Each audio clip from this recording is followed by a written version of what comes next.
Grabe po yung episode 50, ano? Yung part 50 po. Grabe po yung nangyari, ano?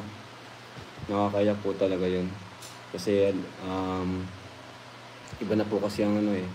Talagang tumatak na sa puso natin ang Jomcar, no? Siya yung pinakamatagal na love team na natin ngayon. Umabot siya ng part 50. So, na-overtake na niya yung ibang mga love team natin. Yung Rochelle. Di ko alam kung hanggang part lang tayo sa Rochelle, ano. Ang alam ko, Jomcar na yung pinakamatagal. Kaya talagang tumatak na sa puso at isipan natin. So, yun nga sa title natin, kung tapos na ba ang Jomcar, kasi doon nga sa nangyari, ano. So, yun. Siyempre, kailangan natin tanungin sila. Especially si Papa Joms kung ano, kung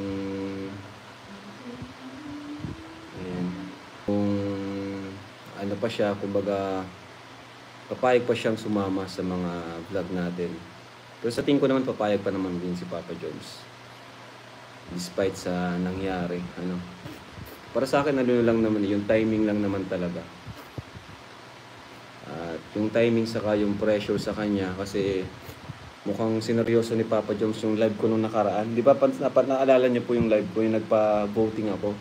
Press 1 kung, ano yun? Kung magpo-propose na si Papa Joms ng, ano, will you be my girlfriend, di ba? Parang talagang sineryoso ni Papa Joms. Kaso nga lang, yun nga, siya timing din siguro. Saka siguro, ano rin, parang ano rin eh, kasi nung time na yun ay hindi rin sila madalas makapag-usap ng maayos. So, mahirap talaga. Pero sa tingin ko naman, ano eh, di pa naman doon natutuldukan. Kayo ba, mga kalingap, ano sa tingin nyo? Ano po ba sa tingin nyo? Doon natuldukan na. Pero sa tingin ko, di pa naman eh. Di pa naman natutuldukan doon yung pagang chance, no? Pero alamin po natin, stress si Carla needs comfort. Yes, tama po kayo dyan. Kasi ang daming pinagdaanan ni Carla ngayon. Ano? Base nga sa kwento nung kanyang mama, no? Talagang yun, mahirap talaga yung pinagdadaanan. Hindi pa padayon. Anong ano sa padayon? Tagalog. O sige po, tuloy lang po natin. Kung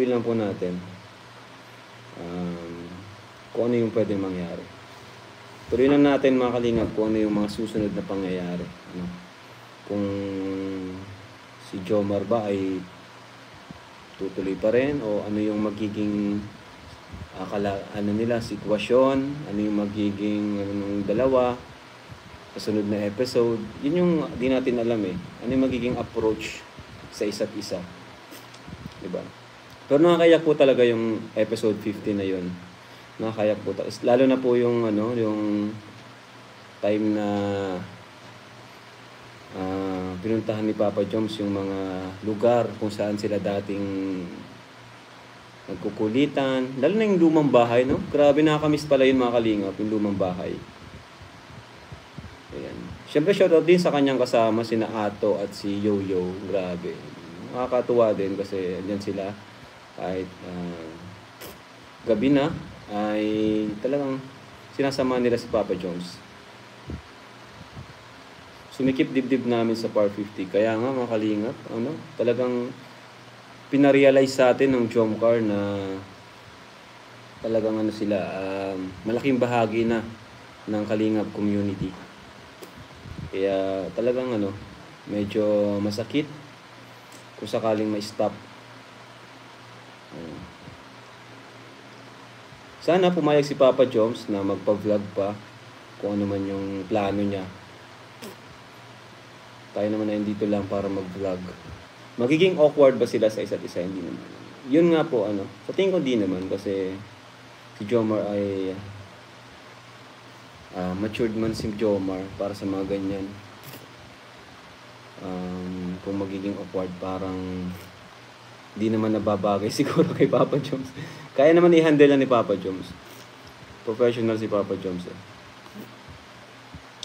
Ewan ko, tingnan po natin kung ano sunod na mangyayari. 500,000 agad, part 50. O nga, grabe. Ang lakas no, kahit malungkot. Kaya nga, nabanggit ko rin sa team na parang dadalawang isip nga akong i-upload kasi malungkot nga po yung vlog.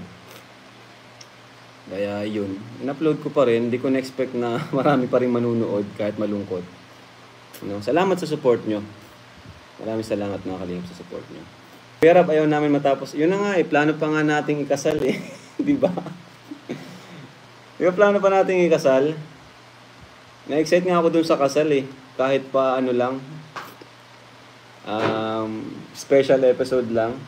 Yung parang gusto lang natin ma-visualize ba. Makita sila. Parang model lang ba. Parang ganun. Anin po natin si Papa Joms. Na siya... Sa tingin ko naman, hindi naman yun basta-basta na lang titigil.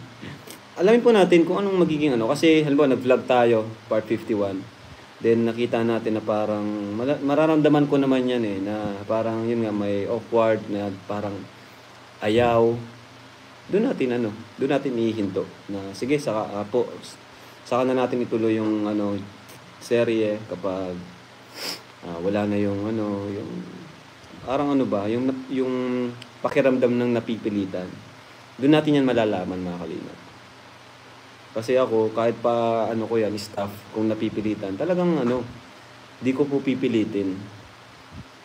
Siyempre, consider pa rin po natin yung kanilang gusto. Sino ba kasi nag-vote nung press 1? Nadala siguro si Papa Joms doon. Di ba nung natandaan nyo nag-live ako dun sa landing pad Naga? Dami nag-press 1 eh. Bigyan nyo na lang ng ibang love team si Jomar. Ay grabe naman. Wag naman po. Parang di ko kayang makita si Papa Joms na ibang ka-love team. Di ba? At yan din, kaya bakit yan yung title ko, tapos na ba ang Jomar? Kasi sa totoo lang mga kalingap, di ko na rin po alam kung ano yung mangyayaring susunod. Kung, yun na nga, kanina, di ko rin, kung ano yung magiging, nilang dalawa, ano yung magiging approach sa isa't isa sa sunod na vlog. Kaya yun din po yung naisip natin. Di naman natin pwedeng pilitin kasi may naka-pending sa kanila, may nagpapa-photoshoot ulit. Di naman pwede na, may nag-sponsor, mag-photoshoot kayo. Eh, di ba yung last episode ay yun nga, ganun yung nangyari. Ang pangit naman po, di ba? Eh, parang napipilitan sila nun.